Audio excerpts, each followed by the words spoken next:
And now I end this series of 4 mini mentions of good books to read with Writers and Lovers by Lily King. This is Lily King's 5th novel. I reached for it as soon as I saw a publication date because, of course, like all of us, I loved Euphoria. We did Euphoria in 2014, and I know you'll all remember that absolutely celebrated but thoughtfully researched, inspired novel about Margaret Mead's triangular love affair while she was in Papua New Guinea. It was a favorite of all of us, and it's 4, 5, 6 seasons maybe ago, but I think that a book by Lily King is always an event. And I was not disappointed. Writers and Lovers is a very confident novel. It's a delightful read. Not at all, I may say, like the exotic Euphoria. That was gripping and very seamy, of course. Instead, it's witty, a very witty novel, also very poignant, I might say, tender indeed, but tart. That kind of a captivating read. And the title says it's all. It's about writing a novel and about loving a man.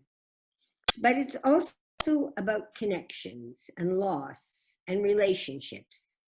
And when we're entangled in those things, choice, our need to make choices that always have reverberations. But it's perfect for these days of distancing from friends and from family, because of course it is about relationships. Set in 1997, and I make that clear because this is a world, believe it or not, with landlines, with phones that are not cellular, with typeset manuscripts, not digital ones. And when the writer sends a big, bulky, huge package to as many publishing companies or agents as she can think of with hope. It's set in Cambridge, Massachusetts. Our heroine is 31-year-old vulnerable Casey Peabody. She's a struggling novelist in the midst of rewriting her debut novel. And we watch as she struggles to write that novel. And she watches as one by one, all of her friends who were in the creating writing programs that she was in have one by one dropped out. She says, I'm losing my friends. I'm hemorrhaging them to law school and to marriage. But she's determined. So this is a book about someone who's determined to live her dream at whatever price it's going to be. She's going to stick this out with one friend. And all of her friends who thought that they were going to write the great American novel will go on and do other things. But she's determined to see this novel through to publication. When her landlord scoffs, it's really quite extraordinary that you think you have something to say. Casey, thinking of her compulsion to write, says, I don't write because I have something to say. I write because if I didn't write, everything would feel worse in my life. I need to write. So she is committed to writing this novel and to seeing it through. But Casey is also an anxiety-ridden mess.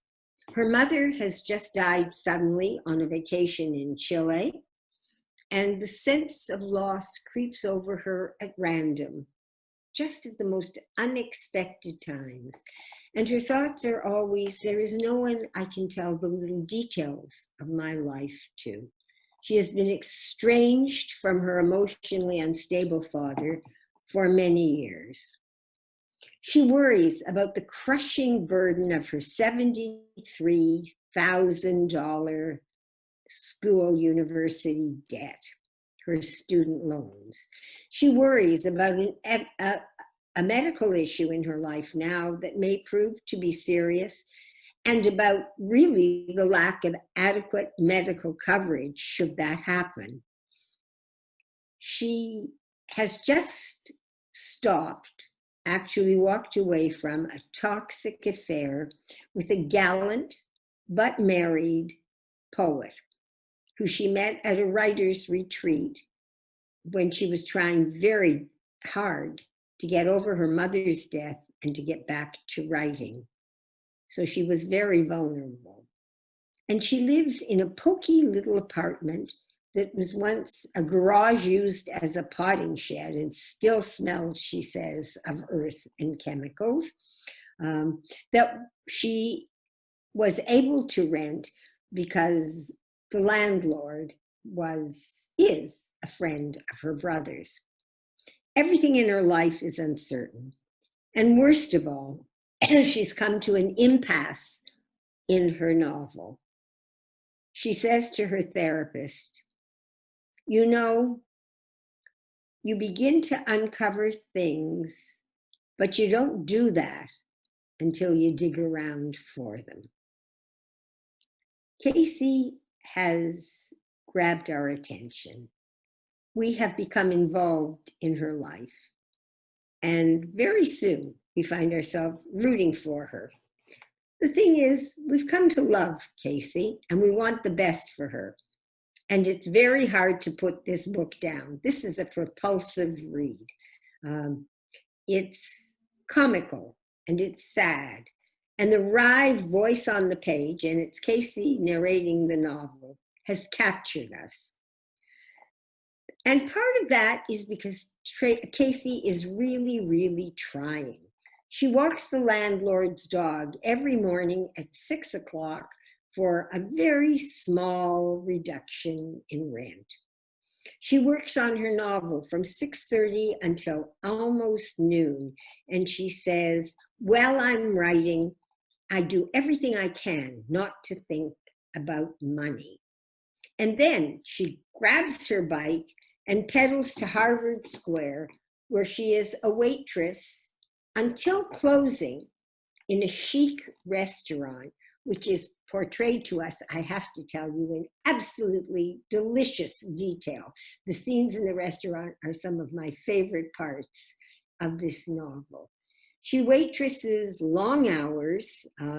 She keeps track of everything that's ordered, of the head count at her table. She fends off the angry, bullying sous chef and the customers who drink too much alcohol.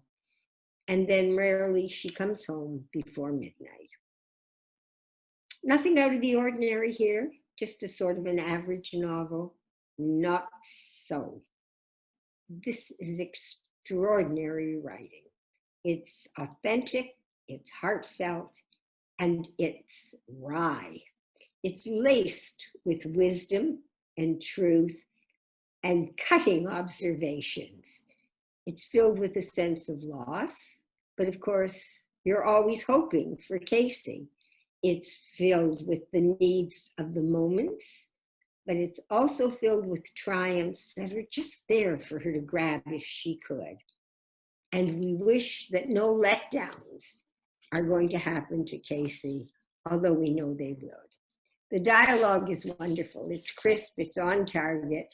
Shoot and get shot at. Small walk-on characters are very precisely observed, sharply drawn. They're part of the joy of the novel, some of the smaller roles. There's a very abrupt, callous doctor who she has some very good comments about. There's the sassy postal clerk when she finally takes her bundles of typed pages and mails them off to as many editors and publishers as she can find. The woman says, tough making a living in the arts, isn't it? Well, let's hope your next 10 years will be a little more exciting, dearie.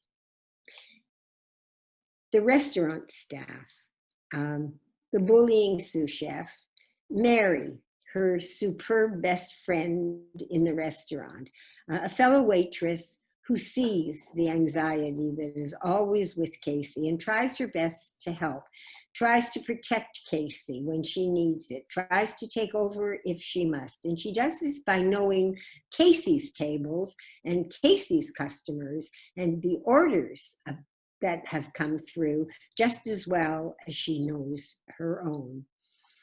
There's Henry. Henry is a Pakistani American, and he confides one day to Casey that when he changed his name from Haram to Henry, quote, "My skin became magically shades lighter." The restaurant staff is her extended family.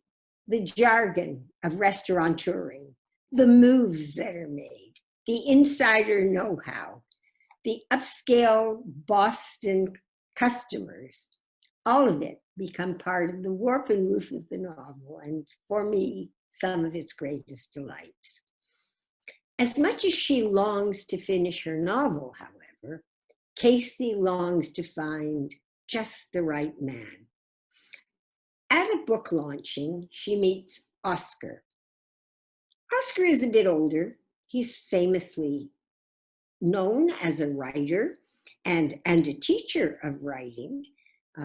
He's middle-aged, but his wife has recently died of cancer and left him with two endearing and energetic little boys and a lovely, spacious home.